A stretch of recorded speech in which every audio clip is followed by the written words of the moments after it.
Bismillahirrahmanirrahim. Assalamualaikum warahmatullahi wabarakatuh. Innal hamdalillah nahmaduhu wa nasta'inu wa nastaghfiruh wa na'udzu billahi min syururi anfusina wa sayyiati a'malina may yahdihillahu fala mudhillalah wa man yudlil fala hadiyalah wa asyhadu an la ilaha illallah wahdahu la syarikalah wa asyhadu anna Muhammadan abduhu wa rasuluhu la nabiyya ba'dah. Allahumma salli wa sallim wa barik ala nabiyyina Muhammadin wa ala alihi wa sahbihi ajma'in. Amma ba'd. Baik ikhwah sekalian, para asatidzah, aktivis dakwah Hasmi yang insyaallah dimuliakan Allah Subhanahu wa taala. Alhamdulillah, di kesempatan yang berbahagia kali ini, hari Sabtu 20 Juli 2024, kita kembali bersama-sama untuk murojaah. Ya, sifatnya murojaah sebab materi-materi yang diberikan insya Allah adalah materi-materi yang sudah pernah kita pelajari, minimal sudah pernah kita simak, ya, baik detail maupun global.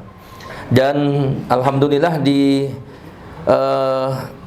materi kali ini atau di bagian daurah kali ini kita membahas satu buku tentang syubuhat atau buku syubuhat yang ini sudah disusun oleh Lajnah Ilmiah Hasmi.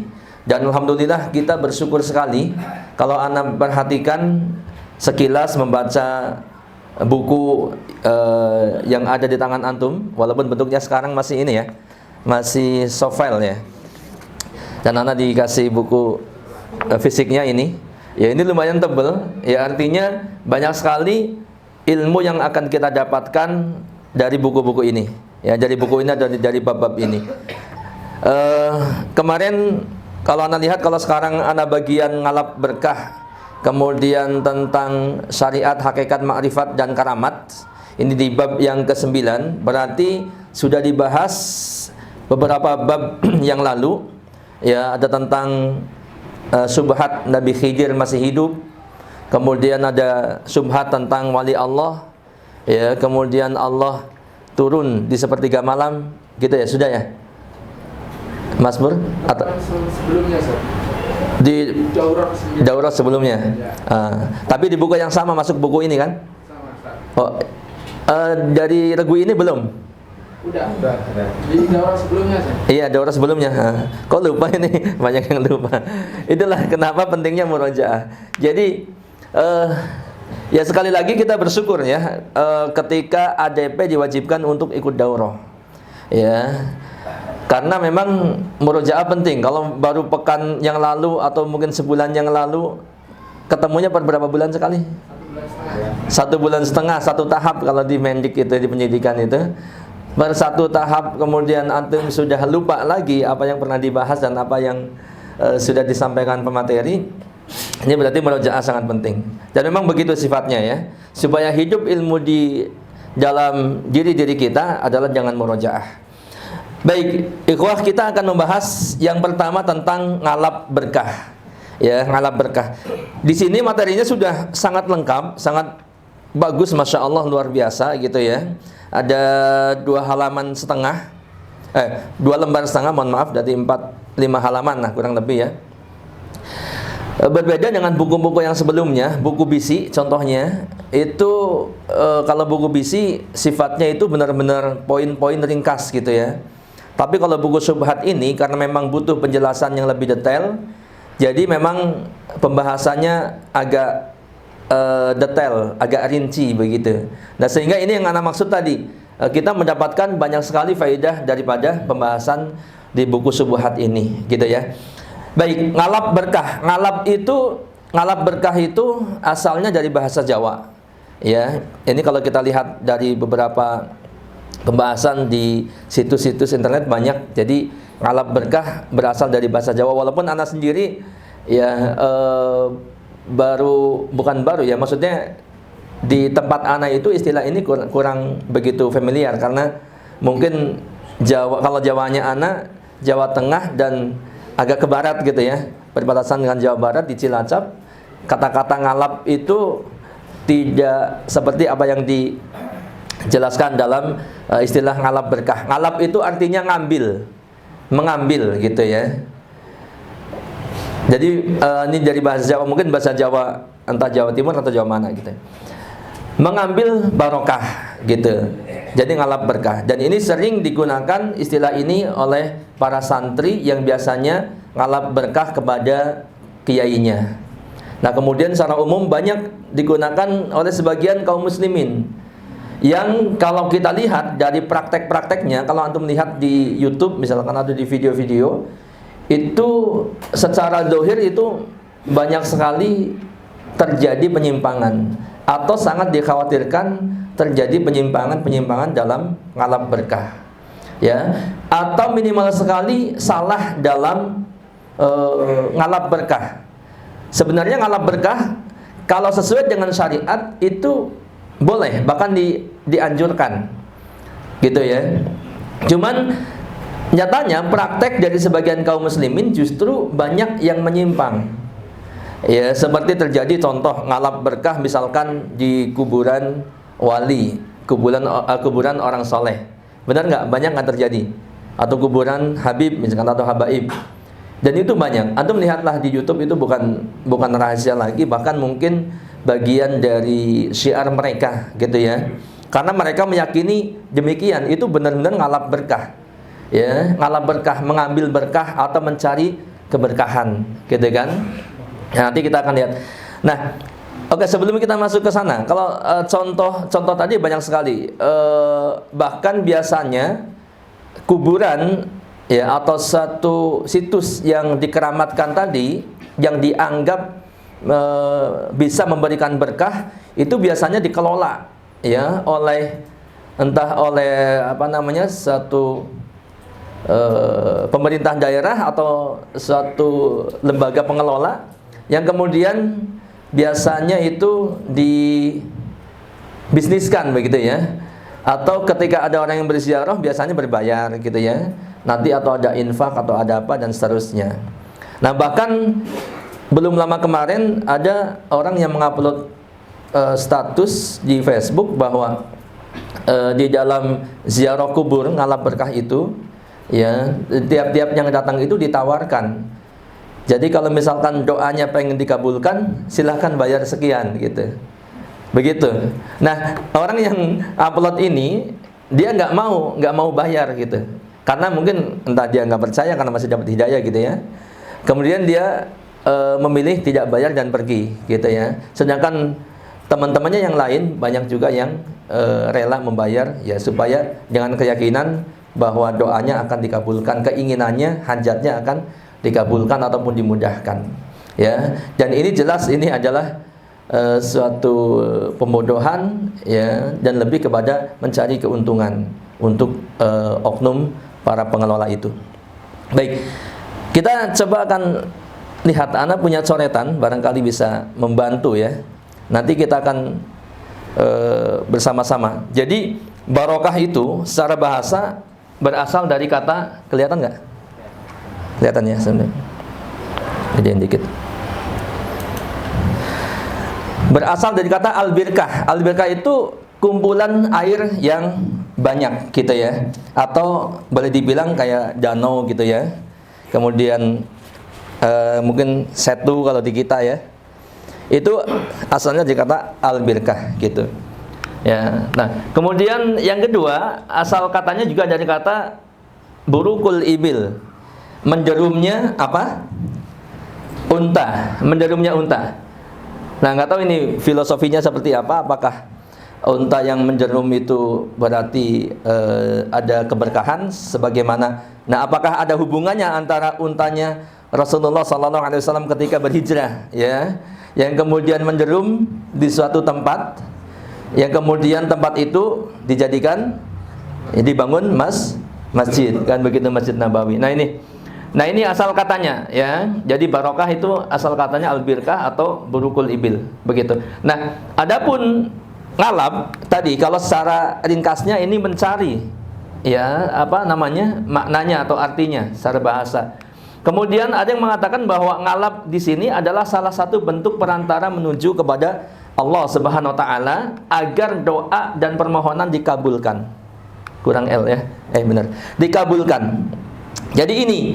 Nah, ini titiknya di sini, yang di sini itu banyak kemudian terjadi penyimpangan-penyimpangan yang kalau itu benar terjadi pada seseorang sedangkan dia sadar tahu, kemudian penyimpangan itu adalah berupa menjadikan wali yang ada di kuburan atau orang-orang soleh atau siapapun yang ada di kuburan itu sebagai perantara berdoa kepada Allah, dan dia berdoa meminta kepada wali itu ya supaya mengabulkan hajatnya dan sebagainya, atau supaya mungkin barangkali mengantarkan kepada Allah Subhanahu wa taala ya, atau secara umum dia meminta kepada kuburan sebagai perantara, maka ini adalah jelas merupakan salah satu pembatal keislaman. Bahkan dikatakan pembatal keislaman yang kedua.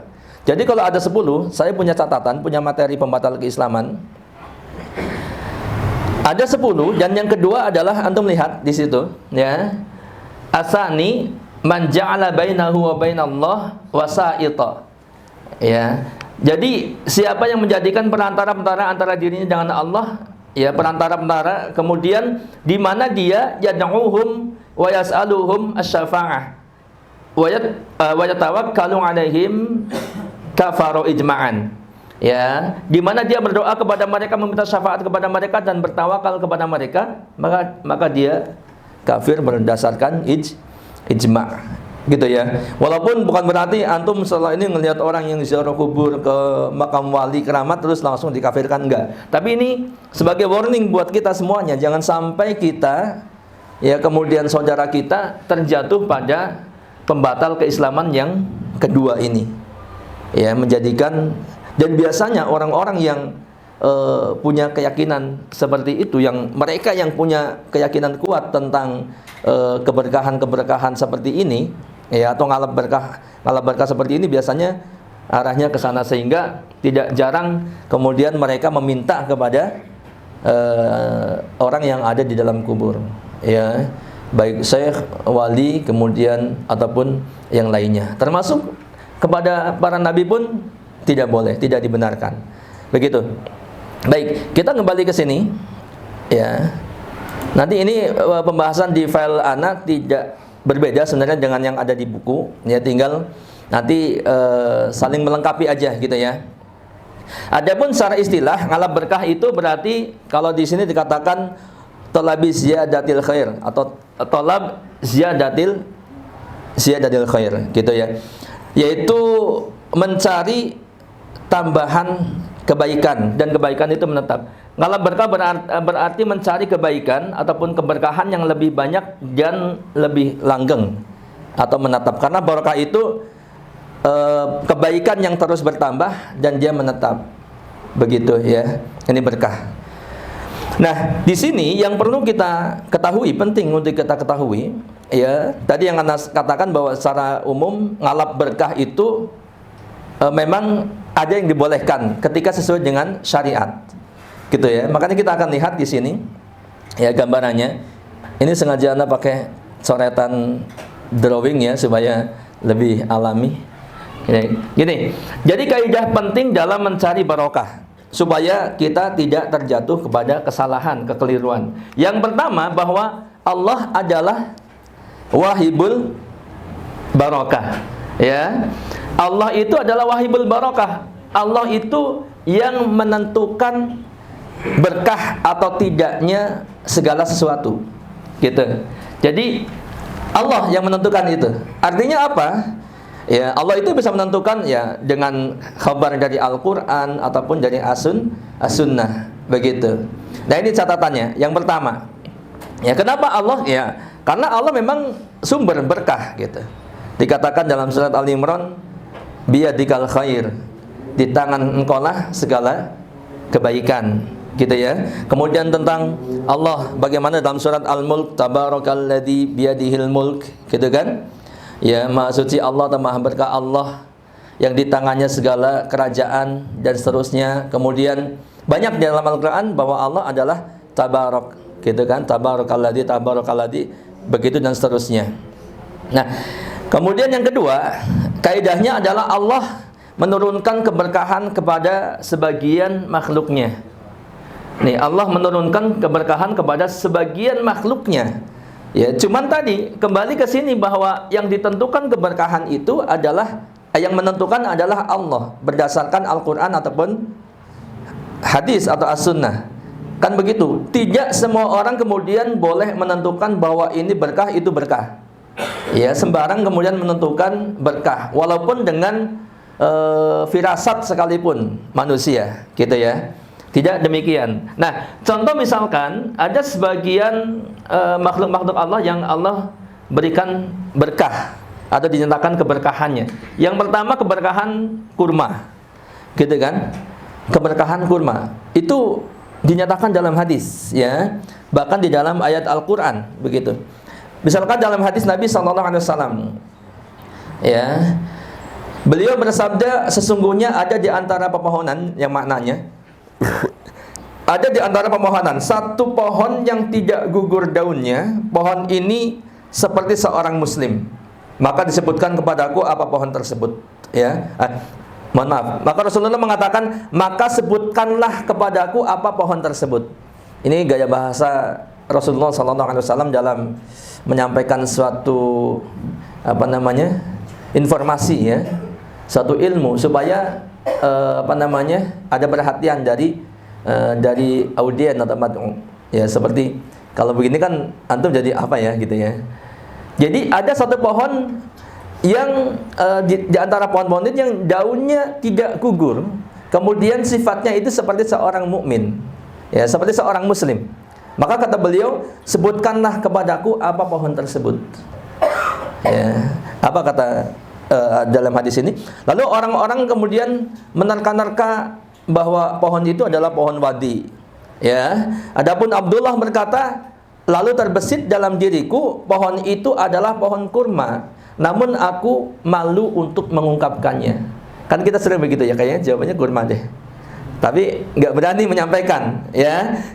Kemudian mereka berkata kepada Rasulullah, wahai Rasulullah, beritahukanlah kami apa pohon itu atau pohon apa itu.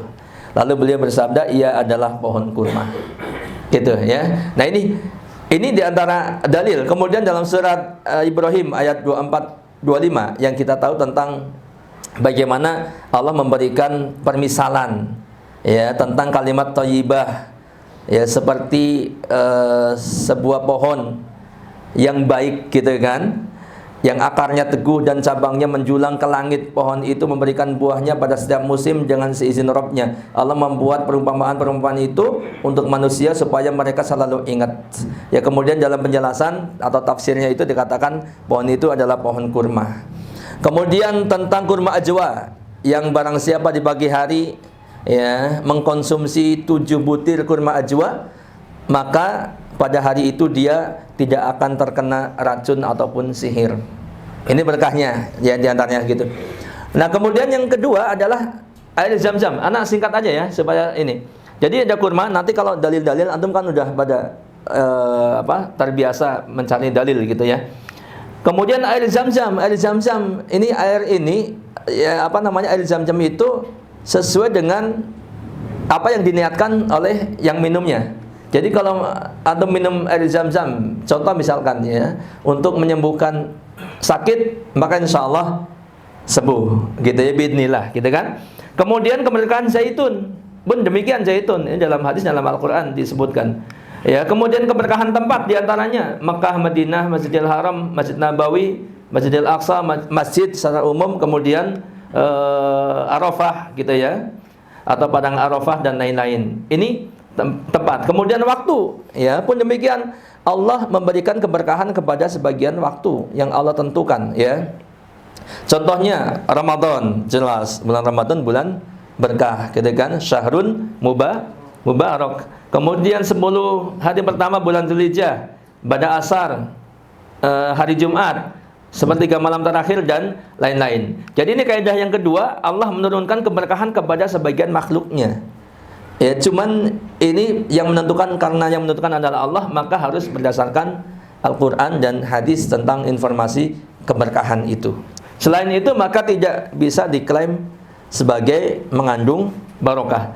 Ya, kemudian yang ketiga, ya, keberkahan yang ditentukan oleh Allah ada 3 kemungkinan. Keberkahan dunia, keberkahan akhirat, keberkahan dunia dan akhirat. Keberkahan dunia ya contohnya seperti ini. Ya, masalah dunia. Akhirat contohnya ini disebutkan misalnya tentang Masjid Nabawi, Masjidil Haram, kita sholat di dalam Masjid Nabawi 1000 kali lipat dibanding dengan sholat di masjid yang lain. Kemudian Masjidil Haram 100 kali lipat lebih banyak daripada di Masjid Nabawi, sehingga 100.000 hitungannya dengan dibanding masjid yang lain. Maka luar biasa yang pernah umroh, pernah sholat di Masjid Nabawi ataupun di Masjidil Haram. Ini luar biasa sholat di sana gitu ya. Nah, kemudian keberkahan dunia dan akhirat. Ya, contohnya Al-Quran, misalkan membaca Al-Quran. Itu bisa dunia, bisa menyembuhkan sakit fisik dan lain-lain. Kemudian di akhiratnya jelas ini bisa mendatangkan pahala yang berlipat. Ya. Nah, kemudian yang keempat ini yang penting untuk kita perhatikan, bahwa cara mencari keberkahan ini harus sesuai dengan syariat, bukan dengan caranya sendiri. Kan begitu ya. Nah, cara mencari keberkahan harus sesuai dengan syariat. Ya, contoh misalkan, cara mencari keberkahan pada Ka'bah adalah dengan bertawaf, mengelilingi Ka'bah. Begitu kan, baik di haji ataupun di umroh ataupun tawaf secara umum. Ya, bukan dengan cara mengusap-usapnya. Nah, ini kan sebagian dari kaum muslimin yang berhaji ke sana yang belum mengetahui atau mungkin punya pemahaman yang keliru, ya, sehingga mengusap-ngusap Ka'bah atau kiswahnya gitu ya. Kemudian bahkan ada yang mengguntingnya untuk dibawa pulang dijadikan jimat atau untuk keberkahan dan sebagainya, penglaris dan seterusnya. Dan ini jelas adalah keliru, tidak benar. Yang kedua, cara mencari keberkahan contohnya lagi pada Hajar Aswad adalah dengan menciumnya. Seperti Umar bin Khattab radhiyallahu anhu pernah mencium Hajar Aswad. Kenapa? Karena beliau melihat Rasulullah sallallahu alaihi wasallam mencium Hajar Aswad, mengikuti sunnah Rasulullah sallallahu alaihi wasallam. Begitu ya. Kemudian Maqam Ibrahim ini pun demikian, ya. Cara mencari berkahnya adalah dengan menjadikannya tempat salat setelah tawaf, bukan dengan mengusap-usap. Pun demikian kuburan Rasulullah sallallahu alaihi wasallam bukan diusap-usap. Ya, cara mencari keberkahannya dengan berziarah yang sesuai dengan syariatnya. Kan begitu. Nah, ini kaidahnya ada 4 kurang lebihnya, tapi ini penting untuk kita pegang ya, sehingga tidak keliru. Mulai dari pertama, keberkahan itu Allah yang menentukan, baik dari tempat, kemudian benda atau barang, zat, ya, seluruh makhluknya, begitu ya. Kemudian yang ketiga ini boleh jadi keberkahan ini 1, 2, 3. Kemudian yang keempat adalah cara mencari keberkahan itu harus sesuai dengan syariat, ya. Kemudian ini di sini yang besar subhatnya, ya, sehingga banyak terjadi ngalap berkah kepada kiai, begitu kan, atau orang-orang saleh, atau kepada para wali, ya, sekalipun sudah meninggal bahkan. Jadi di sini ada keberkahan zat Nabi, ya, termasuk ini yang ditentukan berkahnya oleh Allah Subhanahu wa taala. Ini sengaja dipisahkan dari tabel tadi, ya, supaya kita pembahasannya lebih ini. Keberkahan pada zat Nabi. Nanti antum silakan cari dalilnya, dalil daripada ini semua, dan ini ada semua keterangannya, ya. Keringat Nabi sallallahu alaihi wasallam itu harum.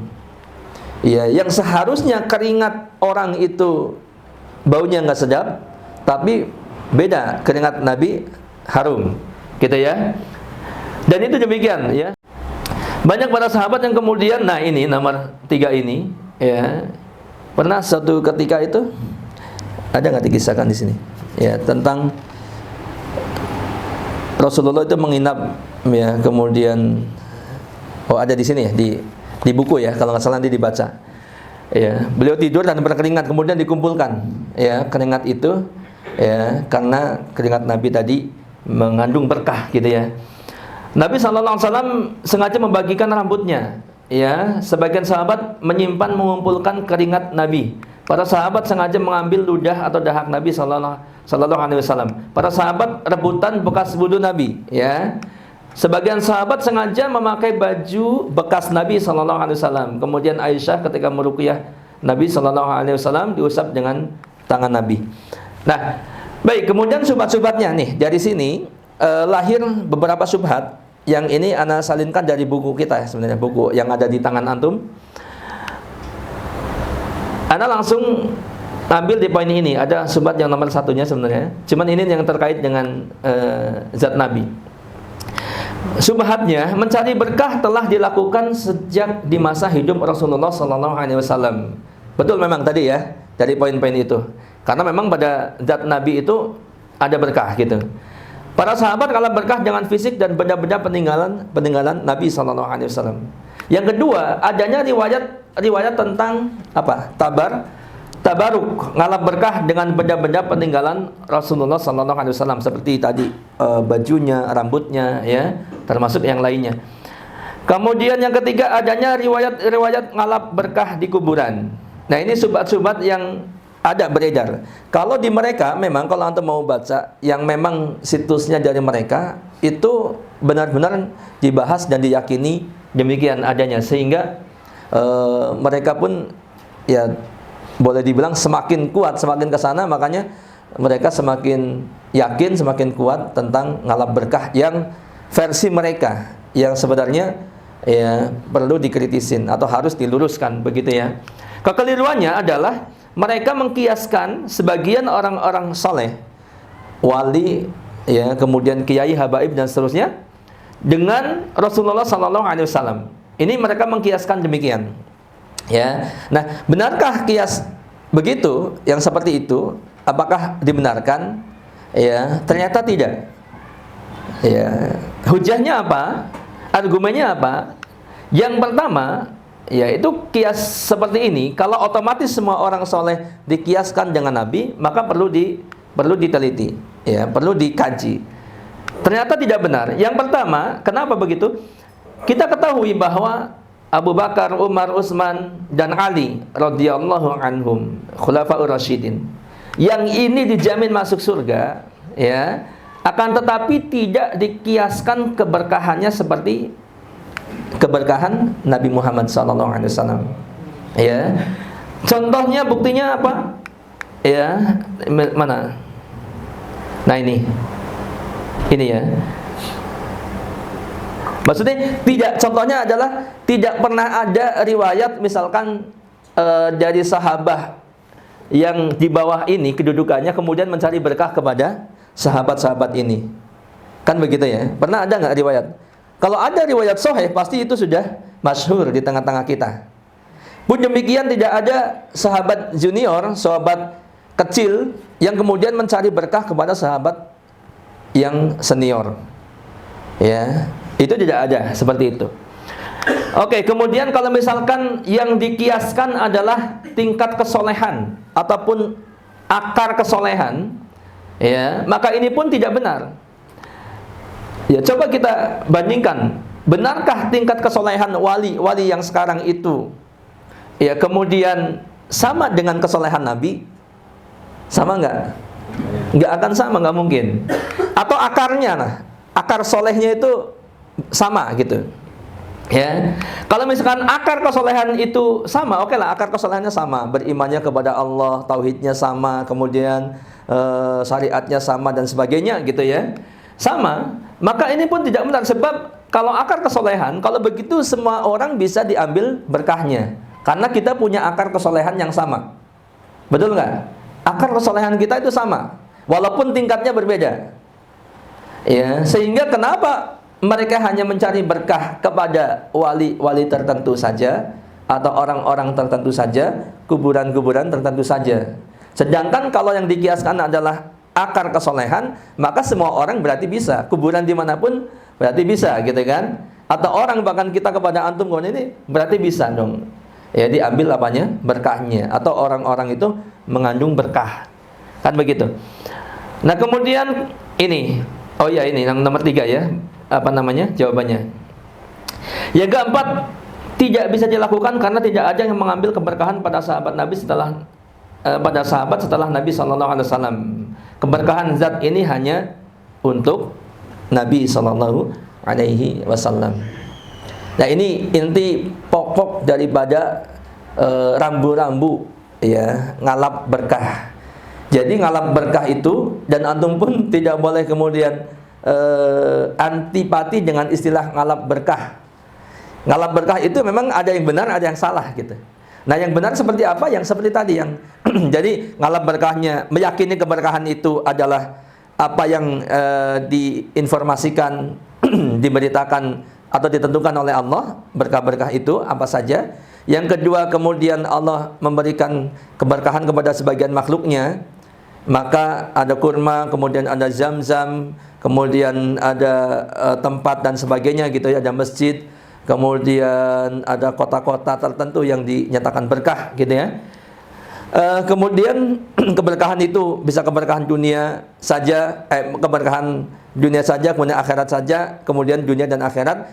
Dan yang keempat, yang paling penting juga adalah yang ini kadang-kadang banyak keliru, nyari berkahnya harus sesuai dengan syariat. Begitu. Nah, ini diantara ringkasannya gitu ya. Dan ini semuanya materinya sudah ada. Sebenarnya beredar di internet itu sudah banyak. Nah, kemudian kalau antum lihat di buku kita pun sebenarnya pembahasannya sama, ya tidak keluar daripada apa yang Anda sampaikan dari apa namanya file ini. Insya Allah bisa dipahami ya. Bisa paham. Antum semua udah paham masalahnya.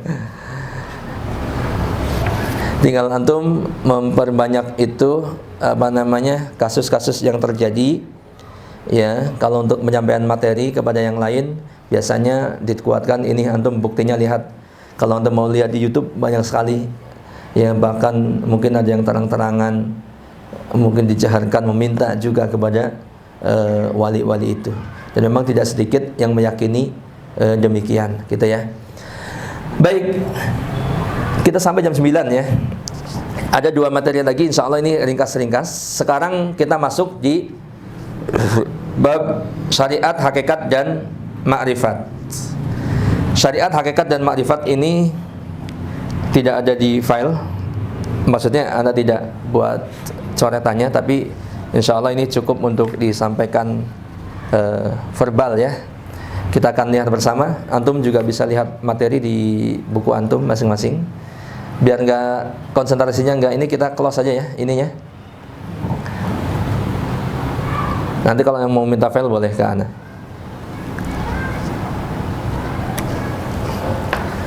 Matinya Rel. Pencet ininya. Baik, syariat, hakikat, dan ma'rifat di bab yang ke-10. Ya, ini kalau Ana biasanya nggak minta dibacakan ke antum, soalnya kalau dibacakan waktunya habis, dan ya mendingan langsung gitu ya. Ujung-ujungnya juga dijabarkan gitu. Nanti diulang lagi malah.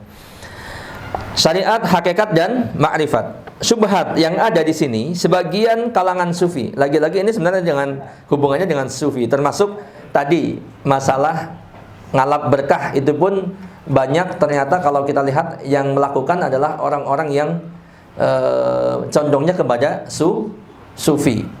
Berbicara tentang sufi, ini nanti ada banyak disinggung ya. Sudah banyak dibahas dan Anda punya bukunya Sejarah Hitam Tasawuf gitu ya. Ini tulisan Dr. Ihsan Ilahi Dhohir. Di sini jadi ternyata memang tasawuf atau sufi itu asal muasalnya adalah sangat erat dengan Syiah gitu ya. Jadi yang pertama-tama disebut seorang sufi itu ternyata dia asalnya adalah orang Syiah. Jadi ada kaitannya erat ya dengan pemahaman Syiah. Maka ada istilah zahir batin gitu kan. Dari situlah orang-orang Syiah, pemahaman Syiah banyak yang seperti itu. Syubhat, sebagian kalangan sufi berkata, jika engkau telah mencapai marhalah tingkatan musyahadah dan ma'rifat tentang Allah, maka engkau tidak perlu lagi untuk apa? Beramal.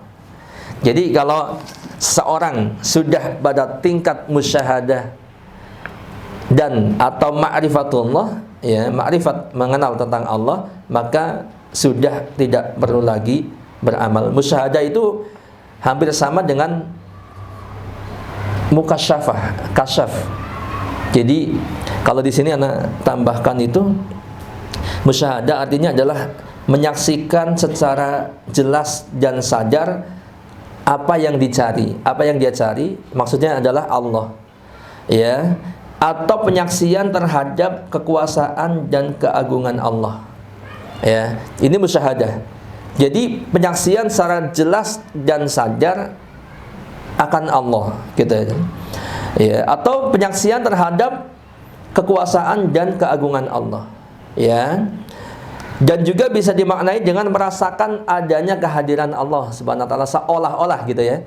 Seolah-olah orang ini ketika sudah sampai pada musyahadah itu berhadapan langsung dengan Allah.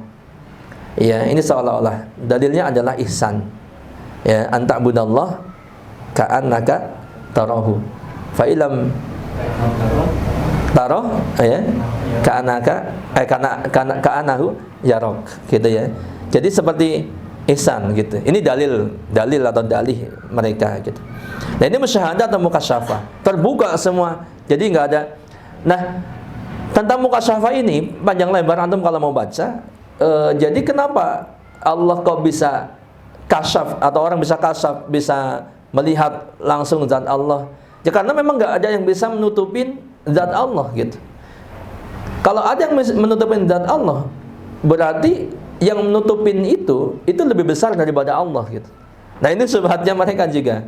Jadi kalau mereka itu pintar, ya, mengotak-atik kata-kata sehingga orang itu bisa terjatuh pada apa namanya, kata-kata mereka, keyakinan mereka, gitu, ya. Tapi kan yang kita ketahui bahwa Allah adalah salah satu apa yang gaib, gitu kan. Jadi memang nggak kelihatan, bukan berarti yang ada yang menutupin atau yang menutupin lebih besar daripada zat Allah. Allah tetap yang paling besar, ya. Allah yang paling besar, maha besar.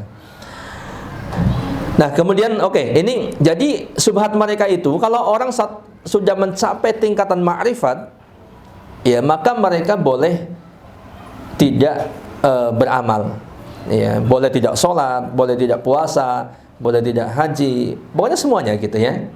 Ya, nanti kita akan lihat bagaimana ternyata yang keyakinan yang seperti ini juga adalah salah satu pembatal keislaman. Ini udah dimatiin tapi Anda di sini aja. Jadi yang ke-9 pembatal keislaman, yang ke-9 yang sudah disepakatin, ini adalah tentang kalau ada orang yang meyakini seorang boleh keluar dari syariat Nabi Muhammad, maka dia berarti kafir, ya. Anda bacakan di sini. Man i'taqada anna ba'dan nas yas'uhul khuruju an syariati Muhammadin sallallahu alaihi wasallam kama wasi'al khadir. Ini apa namanya? Jadi keyakinan mereka itu dikatakan kama wasi'al khadirul al khuruja an syariati Musa alaihissalam fahuwa kafir. Jadi siapa yang meyakini bahwa sebagian manusia tidak wajib mengikuti Nabi Muhammad SAW atau syariat Nabi Muhammad SAW, dan ia boleh keluar dari syariat beliau sebagaimana Khidir keluar dari syariat Musa alaihissalam, ini subhat mereka, ya, maka yang seperti ini keyakinannya adalah kafir, gitu ya. Nah, karena memang orang-orang sufi itu banyak sekali menjadikan kisah Khidir dengan Nabi Musa itu sebagai dalil untuk bolehnya mereka kalau sudah mencapai derajat ma'rifat itu kemudian boleh keluar dari syariat Nabi Muhammad atau tidak perlu beramal lagi, gitu ya, tidak perlu beramal lagi. Nah, di sini argumen mereka diantaranya adalah surat Al-Hijr ayat 99, wa'bud rabbaka hatta ta'tiyakal yakin. Ya, beribadahlah engkau kepada Allah sampai datang kepadamu keyakinan. Nah, kalau sudah yakin, sudah ma'rifat, maka berarti sudah Ya, sebelum itu, sebelum mencapai yakin, beribadahlah engkau kepada Allah, ya, sampai engkau mendapatkan atau datang kepadamu keyakinan, gitu. Bahkan kalau sudah yakin berarti sudah nggak perlu ibadah lagi. Ya, nah ini makom ma'rifat. Ini syubhat mereka. Nanti kita akan bahas, gitu ya. Oke, diantaranya adalah kenapa ya syubhatnya ini. Ya, selain nanti kita akan lihat Nabi Khidir, ya seperti apa kita bantahannya globalnya, gitu ya. Syubhat mereka tentang surat Al-Hijr ayat 99. Padahal menurut tafsir yang benar bahwa al-yakin itu maksudnya adalah kematian. Jadi kita diperintahkan untuk istiqomah ibadah kepada Allah sampai kita wafat, sampai kita meninggal. Ya, bukan seperti yang dipahami oleh orang-orang sufi ini, ya, sampai pada keyakinan ma'rifat, bukan seperti itu. Ya. Sebab apa? Nih, kita lihat tafsirnya. Kalau di sini disebutkan juga ya bantahannya tentang batilnya tafsir mereka atau keyakinan mereka, takwil mereka, misalkan dalam surat Al-Mudaththir ayat 43 sampai 47 dalam buku itu ada. Yang di ayat yang sebelumnya 42 dikatakan masalakakum fis saqar. Apa yang menyebabkan kamu masuk ke neraka Saqar? Kemudian dijawab sama Allah atau dalam Al-Qur'an itu dikatakan qalu lam nakum minal musallin wa lam nakun nut'imul miskin wa kunna nakhudu ma'al khaidin wa kunna nukadzibu yaumiddin hatta atanal yakin. Kita perhatikan ya, yang pada intinya ya, dan adalah kami mendustakan hari pembalasan hingga datang kepada kami al-yakin, hatta atanal yakin. Maksud daripada al-yakin di sini hatta atanal yakin atau wa'bud rabbaka hatta yatiyakal yakin tadi ya, ini sama. Penjelasan daripada kata-kata al-yakin dalam ayat-ayat ini maksudnya adalah kematian ya. Yang kalau antum melihat tafsir Ibnu Katsir ya, mana di sini? Oh ya, Ibnu Katsir mengatakan ayat yang dikaji saat ini menunjukkan kesalahan dari kaum sesat yang menyatakan bahwa yang dimaksud dalam ayat ini beribadah, yang dimaksud dengan ayat Al-Hijr 99 tadi, beribadahlah sampai yakin, yaitu beribadah sampai pada tingkatan ma'rifat. Ketika sudah sampai pada tingkatan ma'rifat, kemudian maka tidak ada lagi beban syariat, tidak lagi wajib salat dan ibadah lainnya. Ibnu Katsir menyatakan keyakinan semacam ini adalah kufur. Ya, seperti tadi berarti termasuk pembatal keislaman yang ke-9, gitu ya. Kufur, sesat dan jahil. Karena para nabi, begitu juga para sahabat adalah orang yang paling mengenal Allah. Mereka tahu cara menunaikan kewajiban kepada Allah. Mereka juga tahu bagaimanakah sifat Allah yang mulia. Mereka tahu bagaimanakah cara mengagungkan Allah dengan benar. Walaupun mereka sudah makrifat, ya, kurang apa makrifatnya Nabi dan para sahabat kepada Allah, ya, ternyata mereka adalah orang-orang yang paling rajin, paling banyak beribadah kepada Allah. Kemudian tidak malah meninggalkan amal. Kan begitu ya? Mereka terus beribadah kepada Allah hingga mereka wafat. Jadi yang benar makna al-yakin di sini adalah al-maut, yaitu kematian. Jadi wa'bud rabbaka hatta yatiyakal yakin, ini bukan al-yakin, bukan yang dimaksud adalah yakin yaitu ma'rifat.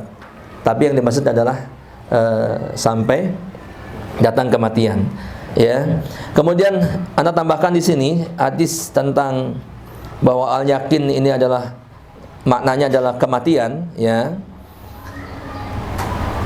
Disebutkan dalam Sahih Bukhari sebuah hadis yang diriwayatkan dari Ummul Ala, seorang wanita dari Ansar, bahwasanya manakala Rasulullah SAW melayat Utsman bin Mas'un, ya, seorang sahabat ini meninggal, kemudian beliau Rasulullah SAW bertakziah, ya, yang telah meninggal dunia. Ummul Ala berkata, semoga Allah memberikan rahmatnya kepadamu, wahai Abu Sa'id. Aku bersaksi bahwa sesungguhnya Allah telah memuliakanmu. Ya. Maka kemudian Rasulullah SAW berkata, dari mana kamu tahu bahwa Allah telah memuliakannya? Nah ini, dari mana engkau tahu bahwa Allah telah memuliakannya? Ya, maka Ummul Ala menjawab, ayah dan ibuku menjadi tebusanmu. Lalu siapa lagi yang akan memuliakannya? Ya, jadi benar maksudnya, ya kalau bukan Allah siapa gitu kan? Maka Rasulullah SAW kemudian bersabda, ya, menimpali lagi, ya, beliau mengatakan, ama huwa faqad ja'ahul yakin. Adapun dia maka sesungguhnya telah datang kepadanya apa? Al yakin. Berarti apa? Ya ini konteksnya berarti al yakin adalah kematian. Kepada siapa? Utsman bin Mas'un tadi. Karena Utsman meninggal, kemudian beliau bertakziah dan terjadi dialog antara Ummul Ala dengan Nabi sallallahu alaihi wasallam. Dan dalam obrolan itu Rasulullah mengatakan, ama huwa faqad ja'ahul yakin. Adapun dia telah datang kepadanya al yakin, yaitu kematian. Wa inna la arjulahul khair, dan sesungguhnya aku mengharapkan kebaikan untuknya. Didoakan kebaikan oleh Rasulullah sallallahu alaihi wasallam. Ya, nah ini berarti ini meluruskan, ya, atau membantah bagaimana takwil, ya, atau penafsiran orang-orang sufi yang mengatakan wa'bud rabbaka hatta yatiyakal yakin itu sampai maqam ma'rifat. Kalau sudah ma'rifat kemudian boleh, ya, tidak beramal, tidak mengerjakan sholat, tidak berpuasa, ya, dan tidak melakukan perintah-perintah syariat yang lainnya. Ya, kalau di buku antum ada panjang lebar, silakan nanti antum bisa baca. Kemudian ada subhat yang selanjutnya, ini apa? Oh iya.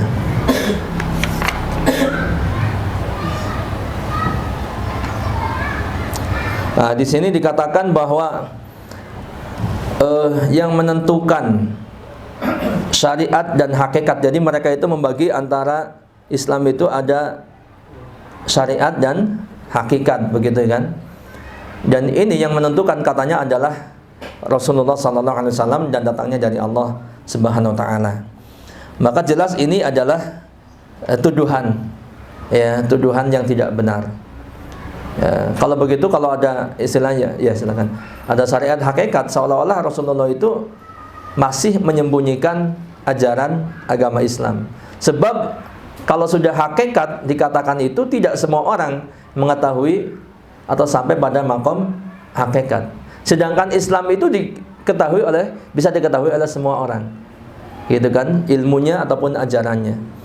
Nah, kemudian ketika dibagi dan mengatakan bahwa yang membagi ini adalah Rasulullah sendiri dan itu datangnya dari Allah melalui malaikat Jibril, maka ini jelas kedustaan atas nama Nabi dan para sahabat, gitu ya, Nabi dan para sahabat. Karena mereka juga meyakini bahwa yang pertama kali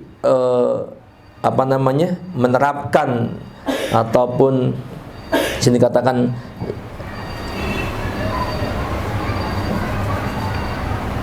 atau yang membawa ajaran syariat hakikat itu adalah Ali bin Abi Thalib. Kan begitu ya, sehingga ini juga tuduhan kepada para sahabat dan tidak benar demikian, ya, tidak benar adanya. Sebab ya Rasulullah sudah menyampaikan semuanya dan agama Islam sudah sempurna, ya. Dinyatakan dalam Al-Qur'an, al-yauma akmaltu lakum dinakum wa atmamtu 'alaikum ni'mati wa raditu lakumul Islam madinah. Al-yauma akmaltu lakum dinakum. Telah sempurna Islam. Jadi Rasulullah sudah menyampaikan semuanya. Enggak ada yang tersembunyi. Gitu ya, enggak ada yang disembunyikan. Dan ini ada ancaman ketika menyembunyikan suatu ilmu, ya. Dan tidak mungkin Rasulullah kemudian menyembunyikan ilmu. Ya, seperti dalam surat Al-Baqarah 159. Innal ladzina yaktumuna ma anzalna minal bayyinat minal bayyinati wal huda min ba'di ma bayyanahu lin-nas fil kitab ulaika yal'anuhumullah wa yal'anuhumul la'inun. Sesungguhnya orang-orang yang menyembunyikan apa yang telah kami turunkan berupa keterangan-keterangan yang jelas dan petunjuk, ya, setelah kami menerangkannya kepada manusia di dalam Alkitab, Al-Quran, mereka itu dilaknati oleh Allah dan dilaknati pula oleh semua makhluk yang dapat melaknati. Al-Baqarah 159. Tidak mungkin Rasulullah kemudian menyembunyikan sebagian ajaran Islam, termasuk hakikat gitu ya. Jadi tidak ada istilah syariat hakikat. Nah, kemudian dalam hadis Nabi pun dikatakan barang siapa yang ditanya suatu ilmu kemudian dia menyembunyikannya, niscaya Allah Subhanahu wa taala Allah Subhanahu wa taala akan membelenggu mulutnya dengan tali kekang dari neraka pada hari kiamat. Gitu ya. Jadi ini Rasulullah sendiri pun bersabda demikian gitu ya. Jadi tidak mungkin kemudian Rasulullah menyembunyikan sebagian daripada ajaran-ajaran Islam. Jadi tidak ada pemisahan antara syariat hakikat, apalagi kalau kemudian disandarkan ini ajaran dari Rasulullah sallallahu alaihi wasallam. Sebab hakikat itu ternyata kalau kita lihat, hakikat itu tidak bisa dimiliki atau tidak bisa dicapai oleh semua orang gitu kan. Jadi orang tertentu saja ya, sehingga ini tidak benar. Nah, ini globalnya demikian untuk syariat, hakikat dan ma'rifat gitu ya. Tentang nanti bisa dibaca lagi globalnya. Kemudian masih ada waktu 20 menit lagi kita masuk di keramat. Bisa ditangkap nggak? Bisa ya? Iya, karena sebenarnya antum baca sendiri aja udah bisa pada. Tapi Mas Purwanto ini selalunya pengen ngumpulin antum di sini, nggak ada orangnya, kabur ya. Ini untungnya hari Sabtu ya, jadi yang datang banyak. Kalau hari Minggu yang datang sepi. Oke, keramat. Oh iya. Dan ingat tadi ketika mereka meyakini ada boleh kalau orang sudah sampai makom tertentu, masih kembali ke syariat hakikat ma'rifat ya. Ke makom tertentu kemudian mereka berdalil dengan Nabi Khidir. Ya, mereka berdalil dengan Khidir yang boleh keluar dari syariat Nabi Musa alaihissalam. Mereka meyakini bahwa Khidir itu wali. Gitu. Itu wali. Ya, Khidir wali. Ya. Ya. Jadi yang benar itu Khidir itu seorang nabi. Gitu ya. Dan Khidir itu bukan Bani Israel. Sehingga Khidir itu sah-sah saja keluar dari syariat siapa? Nabi Musa. Karena Khidir itu, Nabi Khidir bukan Bani Israel. Gitu ya. Ketika Nabi Musa diperintahkan untuk menimba ilmu kepada Nabi Khidir ya. Jadi Khidir itu bukan dari Bani Israel dan Nabi saat itu diutus untuk kaumnya. Kan begitu ya. Jadi Nabi Musa untuk kaum Bani Israel. Ya, berbeda dengan Nabi Muhammad adalah diutus untuk semua manusia.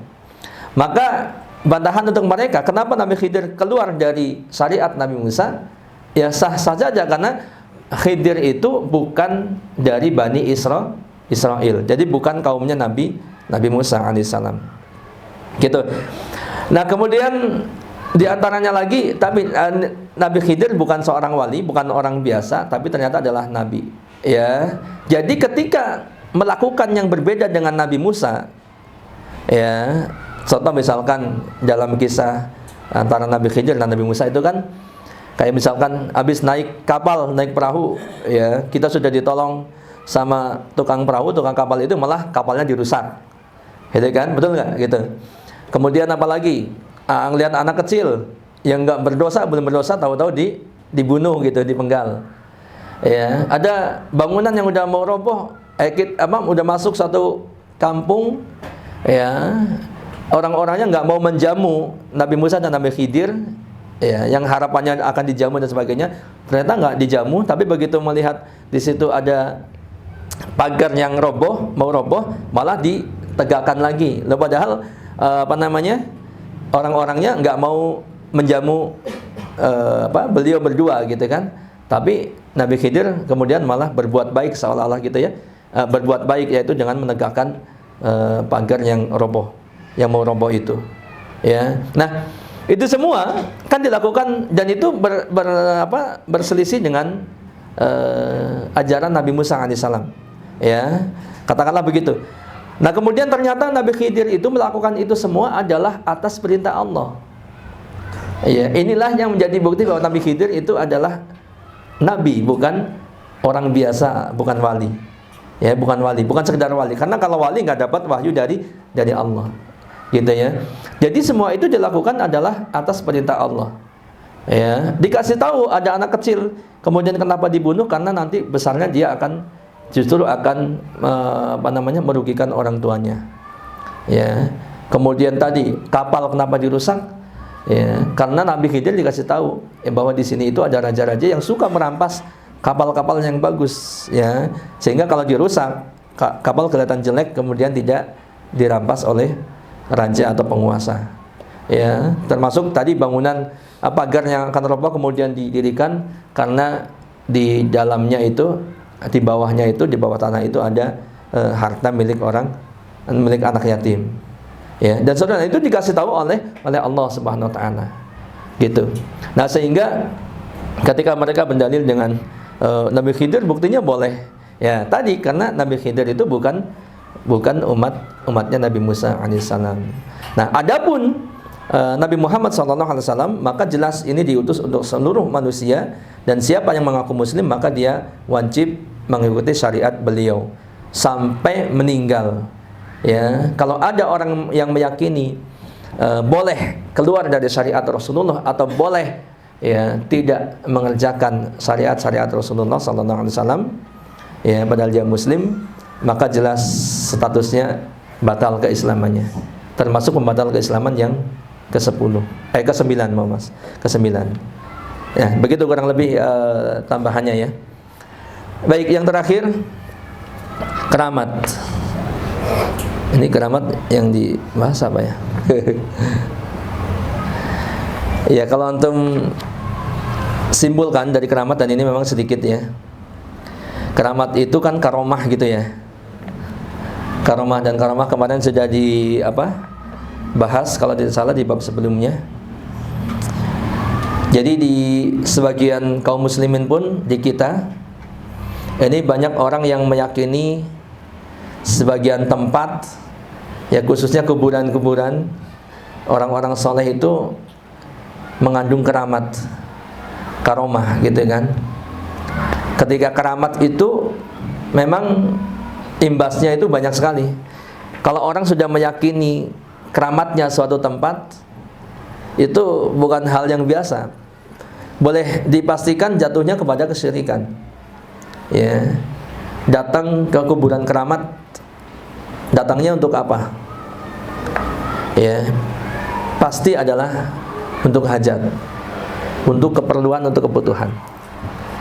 Mau mencalonkan jadi kepala desa, calon pemilihan kepala desa misalkan, datang ke kuburan keramat. Bahkan hanya sekedar untuk melamar kerja supaya diterima, datang ke kuburan keramat.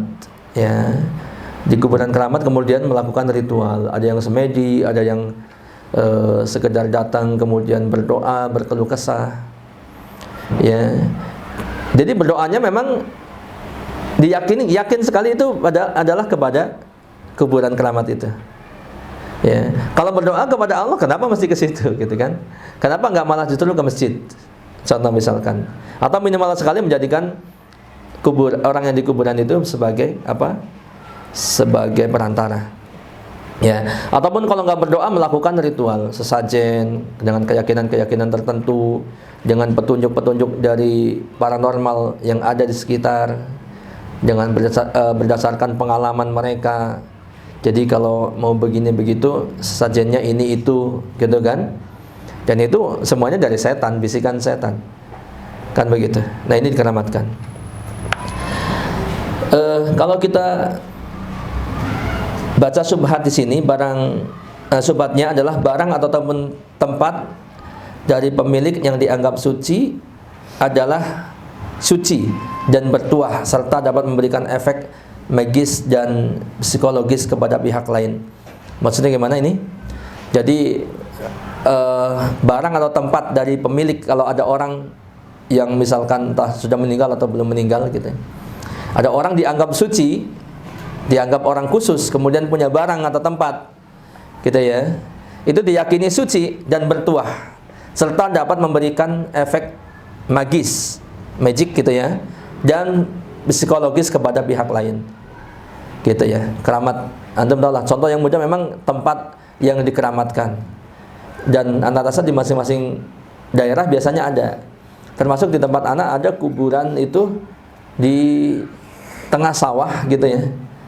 Dan itu dilestarikan dari dulu turun temurun, itu memang selalu dijadikan tempat keramat untuk ya tadi, untuk permintaan hajat-hajat. Ya termasuk kalau ada kompetisi bola, sepak bola itu, orang yang dekat-dekat situ itu selalu ya. Jadi sebelum main itu selalu ritual dulu di kuburan itu. Gitu. Jadi dijadikan tempat untuk meminta hajat.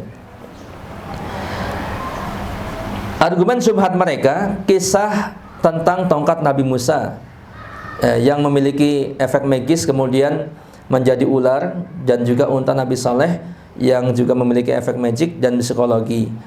Kemudian tongkat dan unta Nabi Musa, Nabi Saleh ini memang disebut mujizat, tetapi jika dimiliki oleh orang-orang yang baik maka bisa disebut karomah ataupun keramat. Jadi begitu. Ya mungkin boleh jadi ada yang meyakini tongkatnya Pak Kiai itu keramat gitu kan. Apalagi kalau kiainya sudah meninggal kemudian digantung, wah ini biasanya jadi keramat. Dan kalau sudah begitu, itu memang jinnya itu ya akan menjadikan, kalau bahasa kita akan dihias-hiasin gitu sama jinnya. Tuh kan bisa bergerak tuh kan gitu ya. Tadinya misalkan tongkatnya miring ke sini, itu kan jadi miring ke sini. Itu benar-benar itu keramat. Ya gampang saja bagi jin itu mindahin seperti itu. Ya, atau malah ternyata dipindahin sama istrinya mungkin, kita nggak tahu aja gitu kan. Nah akhirnya kemudian dibuat-buat, orang-orang yang suka begitu kemudian membuat-buat cerita-cerita takhayul yang banyak sekali ya. Baik, tentang jawaban syubhatnya antum bisa lihat ya di situ. Kemudian ya, jadi kalau yang seperti itu ini ada dalil tentang Datu Anwat. Ya, ternyata ya ketika para sahabat ya meminta kepada Rasulullah SAW untuk ya diberikan satu tempat seperti mereka yang punya tempat untuk menggantungkan senjata mereka ya, yang disebut dengan Datu Anwat gitu. Maka Rasulullah SAW kemudian bertakbir mengatakan, demi zat yang jiwaku berada di tangannya, sesungguhnya ucapan kalian ini sama seperti ucapan Bani Israel kepada Musa alaihissalam. Buatlah untuk kami sesembahan sebagaimana mereka memiliki sesembahan. Jadi ketika Rasulullah diminta seperti itu, beliau mengatakan ya ucapan kalian seperti ucapan Nabi Musa. Ya, dikatakan sesembahan seperti mereka punya sesembahan. Kemudian Musa berkata, sesungguhnya kalian kaum yang jahil, yang sesungguhnya kalian akan mengikuti kebiasaan orang-orang sebelum kalian. Ya. Nah, artinya ini menjadi bantahan bahwa ketika tadi ada hal-hal yang dikeramatkan, kalau itu bukan yang dimiliki oleh Nabi kemudian dikatakan mujizat, maka tidak kemudian boleh diyakini sebagai barang keramat gitu ya. Karomah. Apalagi kemudian kalau karomah itu kan kalau dimiliki oleh seorang mukmin, itu pun terjadinya adalah